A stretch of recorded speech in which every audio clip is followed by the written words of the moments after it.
최근 불특정 다수의 시민들에게 흉기를 휘두르거나 범죄를 예고하는 사건이 잇따라 발생하면서 불안감이 번지고 있습니다. 오늘 뉴스브릿지에선 이 같은 묻지마 범죄가 늘어나는 배경과 해결해야 할 과제를 짚어봅니다.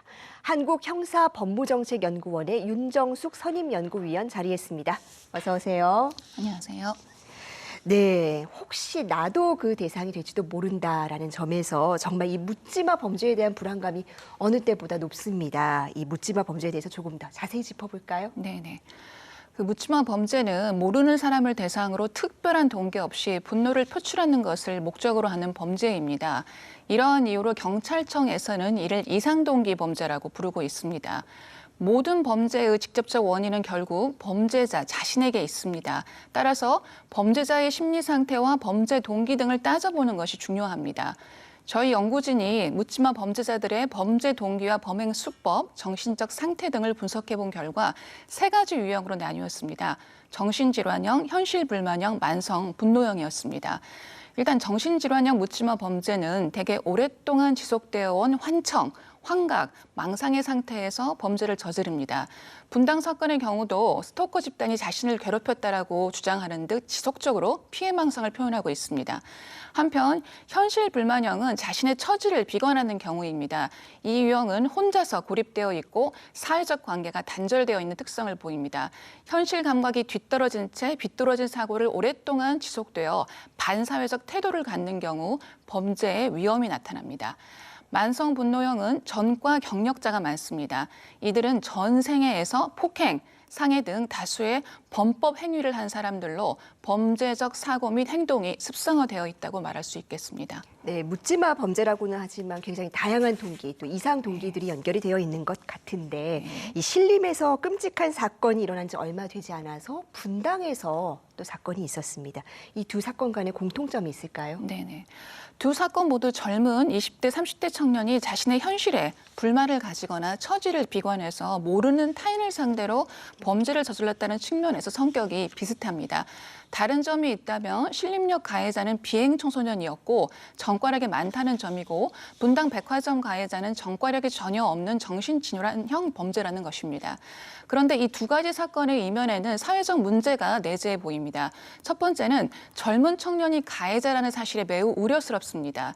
대개 묻지마 범죄 가해자는 30대와 40대가 많습니다.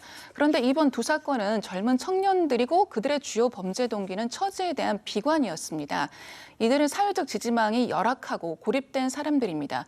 그러다 보니 정서적으로도 결핍되어 심리적 문제가 더 악화되었을 것으로 보입니다. 특히 코로나 시대를 거치면서 사회적 관계가 단절된 고립 청년들의 수가 더욱 증가했다는 통계가 있습니다. 개인주의 시대, 각자 도생의 시대, 그리고 공동체 의식이 미약한 사회에서 사회적으로 단절된 청년들의 비뚤어진 사고가 더욱 극단적으로 발현되는 것 같아서 매우 안타깝습니다. 네, 그리고 또 하나 우려스러운 그런 현상이 있습니다. 이런 사건들이 벌어지면서 인터넷에서 또 이른바 살해 예고글들이 잇따라 올라와서 그 리스트까지 만들어지기도 했는데요. 이런 현상은 어떻게 봐야 될까요? 네, 인터넷 게시판 등의 살인을 예고하는 행위는 반사회적 행위입니다. 많은 사람들에게 공포감과 불안감을 조성할 수 있고 경찰력을 낭비하며 모방 범죄를 양산하는 듯 해악이 큰 범죄이기 때문입니다. 이러한 종류의 성찰 없는 행위들은 아무리 장난이라 할지라도 엄정하게 처벌해야 합니다.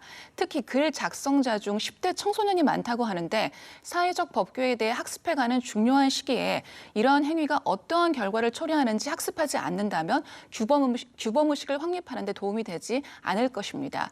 살인 예고 중 일부 글은 살인 예비 행위에 해당될 수도 있습니다. 흉기를 준비하였거나 범행 장면을 물색하는 등의 예비 행위를 하였다는 증거가 나오면 살인 예비죄 적용도 가능합니다. 정부는 특정 인터넷 커뮤니티 등이 이러한 행위를 방치하고 있지는 않은지 모니터링해서 만일 스스로 억제하는 활동을 하지 않을 경우 처벌될 수 있음을 해당 사이트 운영자에 경고하였음을 합니다. 일반 시민들도 그들을 빨리 신고하여 그러한 종류의 행위들이 억제될 수 있도록 감시 수준을 높여야 할 것으로 보입니다. 네, 10대 청소년들이 많이 연관되어서 더 걱정스러운 부분이 있습니다. 그렇다면 이를 단순한 모방 심리로 봐야 할까요? 아니면 그 안에 또 내재된 어떤 정서적인 문제들이 더 있는 것으로 봐야 될까요? 지금 우리 청년 세대들이 공통적으로 겪는 여러 가지의 문제, 예를 들면 입시의 스트레스, 미래에 대한 불안감, 기회 부족에 따른 좌절, 이러한 모든 것들이 있는 것은 많은 사람들이 주지하고 있는 바입니다.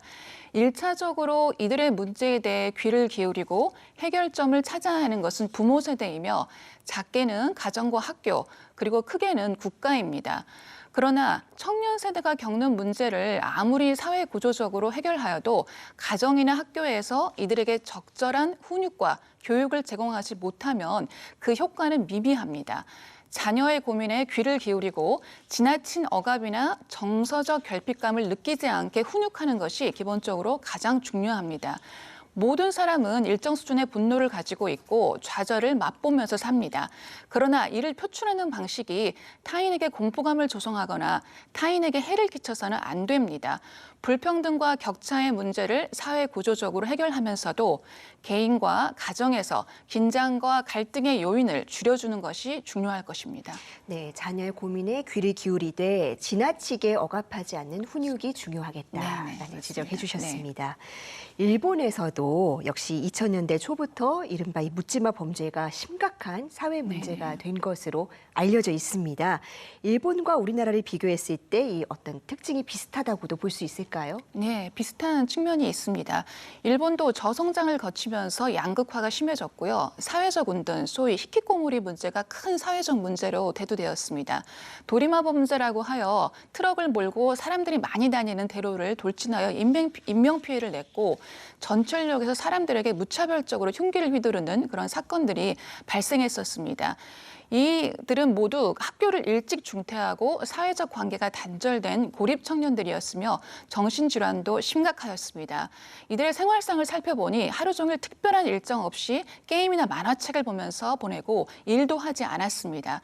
즉 현실 감각이 상실된 채 사고 체계가 와해되었던 사람들이었던 거죠. 이들은 자신의 의식 속에서 매우 비정상적인 관념을 만들어냈는데 죽음이나 살인에 대한 동경, 실행 욕구 등이 있었습니다. 매우 극단적인 경우에는 사람을 죽이고 사형 선고를 받고 싶다고 말했던 가해자도 있었습니다.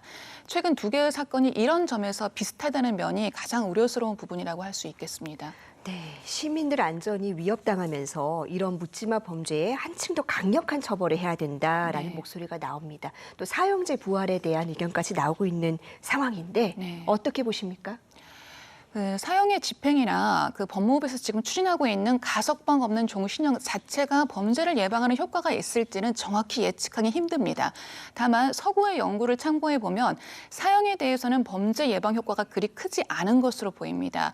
사형은 매우 제한된 소수의 인원에게만 실시하는 것에 비해 범죄자는 상대적으로 매우 많기 때문이죠. 가석방 없는 종신형은 흉악범죄자를 영원히 구금한다는 측면에서 일정 부분 특정 범죄자의 재범을 방지하는 데는 효과가 있을 수도 있습니다. 왜냐하면 이들이 사회에 나오지 않고 계속 구금되어 있기 때문입니다. 사형이나 가석방 없는 종신형이 워낙 강력한 처벌이기 때문에 일부 잠재적 가해자들이 범죄를 억제시킬 수는 있습니다. 문제는 잠재적 가해자 중에서 처벌을 두려워하지 않고 자포자기의 상태에서 범죄를 저지르는 사람도 있다는 것입니다. 묻지마 칼부림의 경우가 그러할 것입니다. 따라서 범죄자의 성향과 재범의 위험성, 출소 환경 등을 면밀히 분석해서 지역사회 안전을 위하여 반드시 필요하다고 판단되는 경우에만 이러한 제도를 적용하는 것이 어떨까 합니다. 네, 그렇다면 이런 묻지마 범죄에 대해서 우리 사회가 가장 먼저 대응해야 될 점은 뭐라고 보십니까? 네, 이 묻지마 범죄처럼 특별한 이유 없이 스스로의 생각을 과잉 일반화하거나 타인에게 귀인하여 분노를 전가시키고 사회에 반감을 가지는 것은 매우 잘못된 사고방식입니다. 우리 사회가 범죄로부터 안전하려면 개인이 이렇게 반사회적 사고나 행동을 보이는 것을 방지해야 합니다. 정신질환으로 인해 사고 체계가 와해되어 이러한 반사회적 사고나 행동으로 비약되지 않도록 약물이나 상담 치료를 잘 받는 것이 매우 중요합니다. 또한 전과 경력자들은 이전의 범죄에서 충분히 교정 교화의 기회를 가지고 범행의 습벽을 변화시켜서 출소하는 것이 중요합니다. 사회적 은둔 청년들도 상담이나 구직 등으로 연계하여 공동체로 편입시키는 것이 중요합니다. 이 모든 노력들이 개인이나 가정에서 이루어질 수 없다면 사회 제도를 통해 이들이 발굴되고 관리될 수 있도록 시스템을 갖춰나가야 할 것입니다.